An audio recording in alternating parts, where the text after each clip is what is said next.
All right, Professor, the dish that I will be cooking today is hamburgers because I think everybody should know how to properly prepare a frozen patty to start, because I think frozen patty can be just as good as any other burger if you cook it right. Okay, so we're starting out by taking a look at our beef patties. We are using 100% ground beef with 91% lean. Fun fact, if in order to be considered lean ground beef, it has to be a minimum of 91 to 92% lean.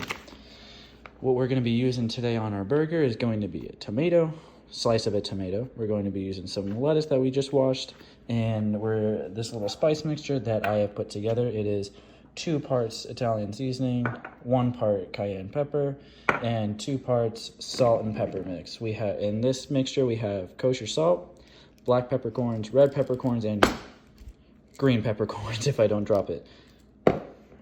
On the back side, we have our buns ready to be toasted, don't mind the mess. And we have our pan ready to cook. I tend to use, I recommend canola oil. This is sunflower seed oil. You can see I have my towel right here because it's very oily. Because in most experiences, the reason that frozen patties become very dry, very not good, tends to be because they don't use an oil to stimulate the cooking, and they try to cook it from frozen, which will essentially just dry out your meat by the time it's actually cooked. So we use some oil to speed up that process, get it a little defrosted a little bit quicker, and we'll take a look when we're in the middle of cooking. So you're always going to want to heat your oil before, get it nice and spread around your pan so it heats evenly. Obviously not as important, I'm just doing this to kind of prep the pan a little bit better. Opened our beef patties, we have them all right here.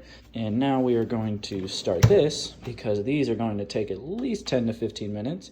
I just turned it off, don't mind me. So we're gonna get those going. The reason that we use bake and not toast is simply due to the fact that toast tends to burn things without leaving the insides very doughy. So in this case, we're going to bake it so it's a little heartier throughout. All right, so we're gonna wanna test our oil, get a little water on our hands. Some people recommend not doing this, but I don't mind. So as we can see there, it's popping a little bit, meaning it is time to add our burger patty. Though some people say not to use this hot of a pan, I like to use a very hot pan for stuff like this. As you can see, it's already starting to crackle. So we'll check in on that in a couple minutes. I will be prepping the tomato and the lettuce.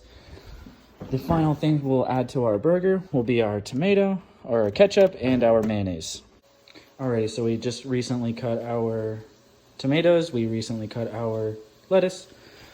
We have our spice mixture. We have our burger cooking beautifully. So this is when I like to take several pinches or good helpings of the seasoning and add it all over the burger. I get it all down to the edges, make sure it's properly coated because I am somebody who likes a lot of flavor, and there's no way this can be over seasoned to me. Turn the heat down just a bit to get it from popping. The leftover seasoning is going to go on the burger once we flip it again. We'll check back in. All right, so we have flipped our burger, adding in the rest of our seasoning. I tend to add in almost all of the seasoning that I've prepped. You can see we're getting close to being the bottom. The reason for that is, like I said before, I like a lot of seasoning. However, I tend to keep a little bit in here, about that much, just a little bit, because when I flip it one more time to get everything nice and cooked thoroughly, that's when I'll add it to that last side. All right, so we have now added the rest of our spices. We are done cooking essentially. This is when we add on our slice of cheese.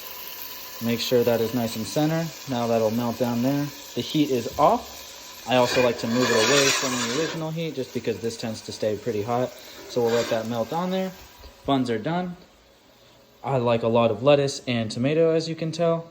And the fun thing about this recipe is that now that I have all my tomatoes pre-cut that I'm not using today, same with my lettuce, I can bag them away. And now throughout the week when I cook a burger or decide to make another meal or sandwich or something, I can just reach into the fridge, grab a slice of tomato, grab a few slices of lettuce, pieces of lettuce if you will. And then like I said before, I like to finish off my burgers with some ketchup and mayo. That's right under there. Some remnants right there. But yeah, so I will get back when this is finally done and it's all melted and good looking. All right, so here she is, all nice and pretty. We have our leftover vegetables put away. we have cleaned our utensils and put the pan away. Pan's all clean, everything's clean. I feel a big part of doing cooking things like this tends to be the cleanup during and afterwards. So I try my best to clean as I go, which is why the countertops, everything else is clean, except for the sauce basin that I was using.